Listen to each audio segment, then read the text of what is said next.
Now, narrative structure. I don't even want to go with my limited time available. Let me just check through this. Oh, I still got time. Okay. A narrative structure gives the screenplay basically a skeleton to which you peg all your other elements. All right? The most popular one, the most common found structure is the 3-act structure, and I think a lot of Hollywood movies, those blockbusters, most of them fall into that category because those things actually work, right? Now, it has a setup, an inciting incident, rising action, climax, resolution. Now, some people say, just go back please, go back to the previous, thank you. Now, all your movies like your Star Wars, Raiders of the Lost Ark, even the Die Hard series, all of them fall into that kind of structure. All your Hallmark movies will fall into that. Then there's something called the real-time structure. I don't know if you know the TV series 24, where they show the events in the space over 24 hours that happen. So they don't show him going to the toilet, they don't waste your time on that, but they show the events as they actually happen in real time. Okay, multiple timeline stories. You see sometimes the story will follow 2 different people, sometimes more than 2 characters, sometimes even up to 8. And they only connect in some way, in a meaningful way at the end of the movie. But the whole movie is about how did they get to that point where they touch each other's lives. And it can be quite deep into the story. I don't even want to go into these other ones, maybe, because they're for masterclass. The circular structure, we said, is when it begins and ends in the same kind of place. You also get non-linear structures where people jump forwards and backwards and sideways across the storyline, okay? I think this is I don't want to cover the rest because we don't have the time and they are too complex for people who are novice writers. Yes? Or can we please have the slides when you're done? So I can make them available to you if you come and you write your name and either a WhatsApp or a email in my book, then I will see that you get it. Right? But as you can see, there's 11 different kinds of story structures that you can choose from, and some of them are very difficult, especially for people who've just started out as screenwriters. So my advice would be to try and work on the 3-act structure, do 1 or 2 screenplays so you can get that structure down, to see what elements you need to cover. It will improve your writing, even from the first one to the second one. And then you go on to something else if you have to, right? Or even try it in another genre. Okay, next slide please. Now, novice screenwriters, I said, recommend you to start out with a 3-act structure. As your skills grows in that one, then try other ones. Now, feature films, 3-act structure in simple terms is going to look like this. In Act 1, you're going to have your setup, your inciting incident. In other words, you see the world of that person and then something happens to change it in a major way. And then usually the rising action, you will see, is actually preceded by a kind of debate. What are we going to do about this change now? There's a big obstacle or challenge now, right? But it can include in Act 2 reversals, twists, false highs, false lows. They're going to have setbacks and challenges. Then in Act 3, there's going to be a climax and a resolution, and hopefully it will be in the favor of our hero, right, or heroine. Next slide, please. I'm going to go into depth into this one. I actually asked the guest house to print them for you so that I can give you a copy of that structure to go and work on. But they had a power failure, so hopefully before you leave today you will have it. Otherwise I'll just PDF it, send it to you as well. Right. Now, in the Muse Awards, I was judging the TV series this year in the Muse Awards. It was one of the categories I judged in round 1. And when it comes to television, specifically drama series, people often use what they call the 5-act structure. There'll be the teaser, it's what happens before the credits, just to see maybe what's happened before or what could happen, a hint of what can happen in this episode. Then Act 1 is your setup, Act 2 is the inciting incident, that catalyst that causes some hassle.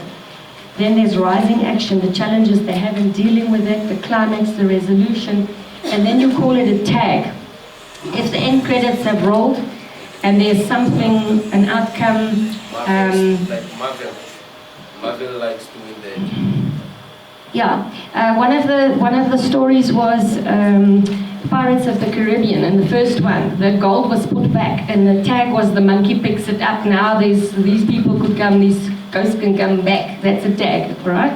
So it can set it up for, or hint for, there could be a sequel, right? Next one, please. Now, using Blake Snyder's beat sheet. The reason, this is in a book called Save the Cat. Now, the reason why I arrived at this particular one and liked using it when I started screenwriting is because I wanted to have my novel made into a movie, and it was a Christian story, and Pureflex, who makes those kind of movies, said they don't want your book. They want a written screenplay, written in final draft, using Save the Cat, the Blake Snyder beat sheet. That's how they want the movies laid out, and if you don't give it to them in that form, they won't look at it. So I had to get myself final draft and Save the Cat and start studying in his structure for writing movies. Okay, so here it is in short. The opening image, it sets the mood for the movie, and he says it needs to be the opposite of what is the final image, right? Then around page 5, this is now for generally the perfect movie, they say, is 110 pages. It can be a little bit more, it can be a little bit less, but this is what they would like people to aim for, right? The theme stated, there should be a theme to your story, and that you should introduce around page 5. It gives the thematic premise, okay? For an example, and it will have a significant impact in the movie. So the example that they used to explain this whole structure was Sandra Bullock's Congeniality, sorry, yes. Where it opens, she's this rough FBI agent, sort of a tomboy, not a refined lady, and she says, but I don't need to be feminine, I'm an FBI agent. So it looks at, the whole movie looks at femininity in a man's world, okay?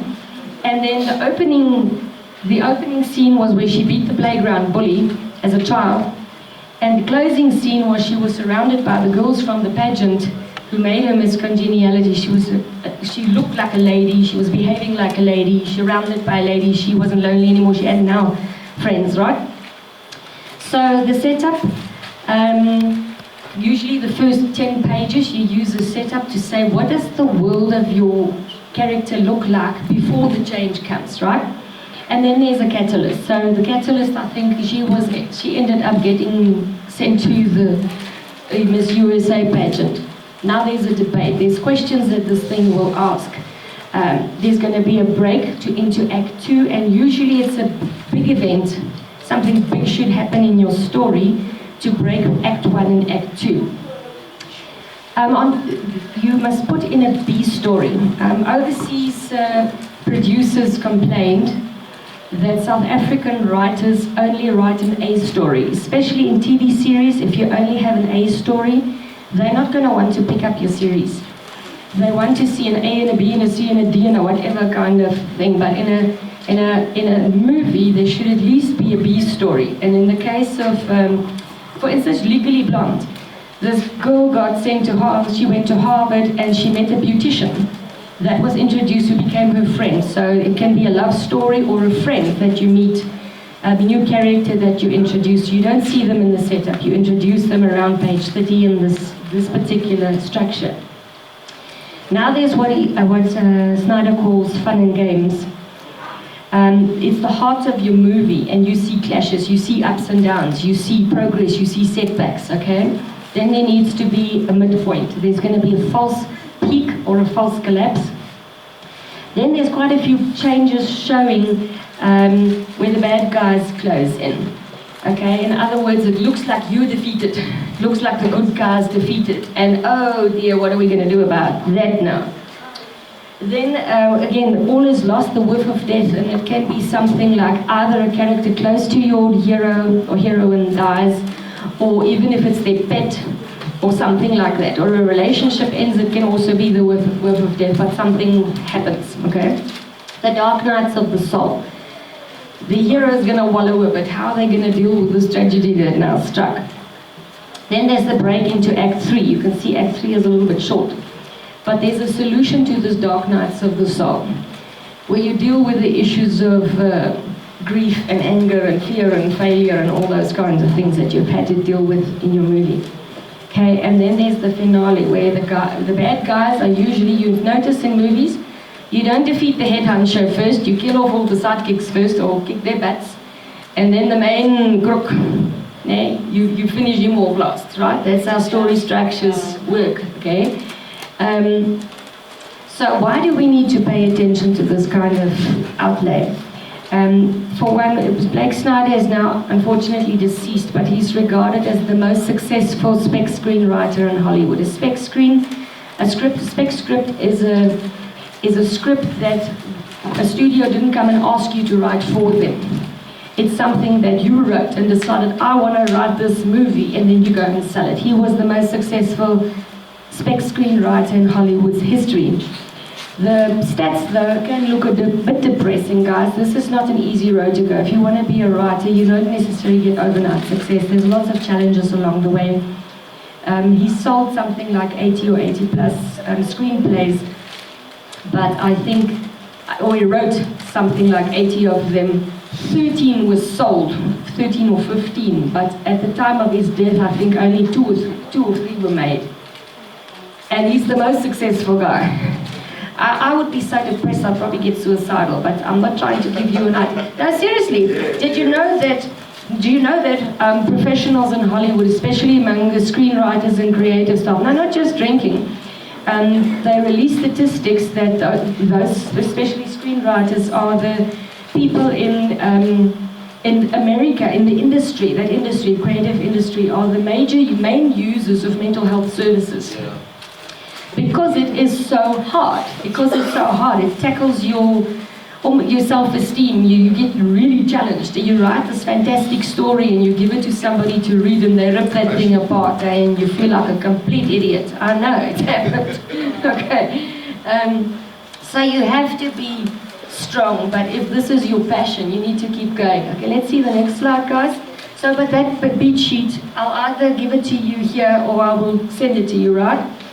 So now, we went through this. It is a little bit technical. Maybe it's a little bit boring for you because that's not what you expected to hear today. But seriously, if you want to be a screenwriter, we all have stories to tell, okay? From our life experience, from things that we see happening. But we need to have the discipline to go learn the technical side of writing. Because unless we start getting those things right, people are not going to be interested in making our movies, all right?